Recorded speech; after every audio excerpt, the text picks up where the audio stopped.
Hay una frase en la Biblia que seguro han escuchado, una que ha fascinado y, la verdad, confundido a muchísima gente por siglos. Habla de una transformación, un misterio. Bueno, hoy nos vamos a meter de lleno para descifrar exactamente qué significa.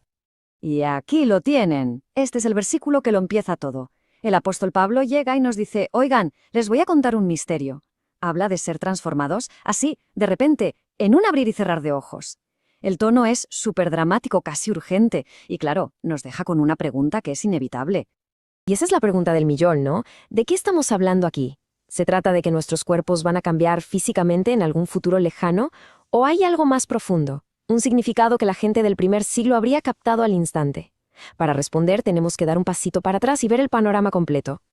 Muy bien, empecemos con la primera pieza del rompecabezas. Para poder descifrar este misterio, el argumento es que necesitamos entender algo que es fundamental. La Biblia nos presenta dos mundos o dos pactos espirituales que son totalmente distintos. Piensen en ellos como si fueran dos sistemas operativos completamente diferentes para la humanidad.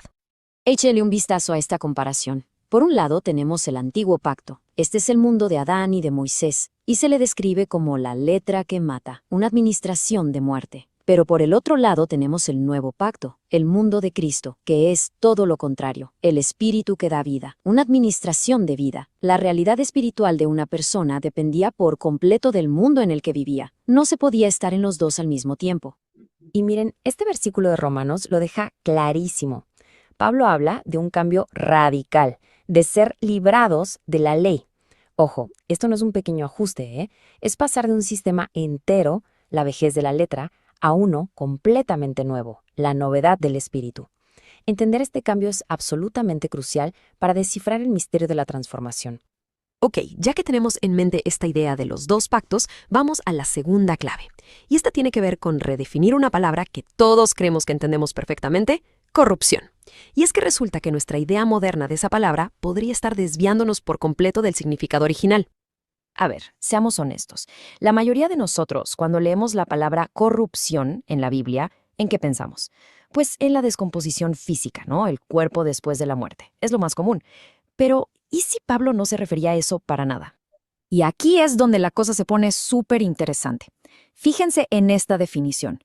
Según el análisis, corrupción no se refiere a la materia del cuerpo. Es un modo de existencia pactual. O sea, era el estado espiritual de vivir bajo las reglas del antiguo pacto, un sistema que, como ya vimos, solo podía llevar a un resultado, fruto para muerte. La corrupción en una condición espiritual, no física. Y aquí viene el dato que lo cambia todo. Pedro le está escribiendo a los creyentes del primer siglo y les dice que ellos ya habían escapado de la corrupción. Y lo más increíble es que lo hicieron mientras seguían vivos, en sus cuerpos físicos.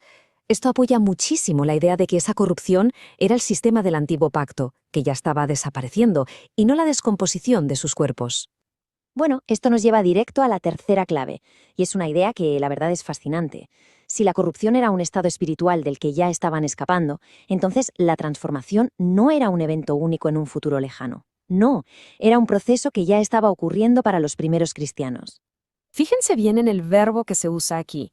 Somos transformados. De hecho, una traducción más literal del griego sería estamos siendo transformados. Es un verbo en presente continuo. Pablo está describiendo algo que estaba pasando activamente en ese preciso momento.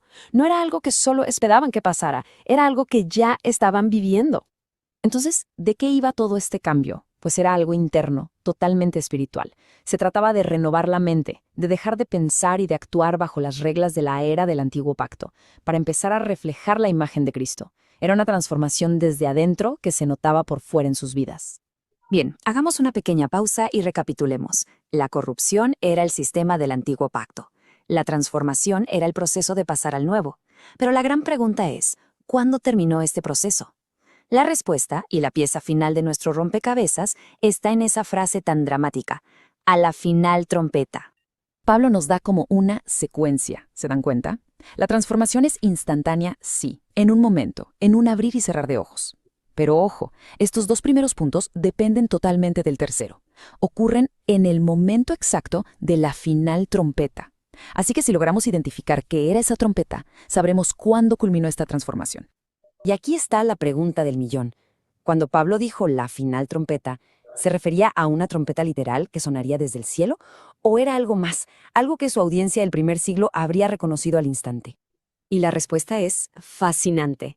La trompeta final no era una frase cualquiera, era un modismo, una expresión hebrea muy conocida que se refería a la fiesta de las trompetas.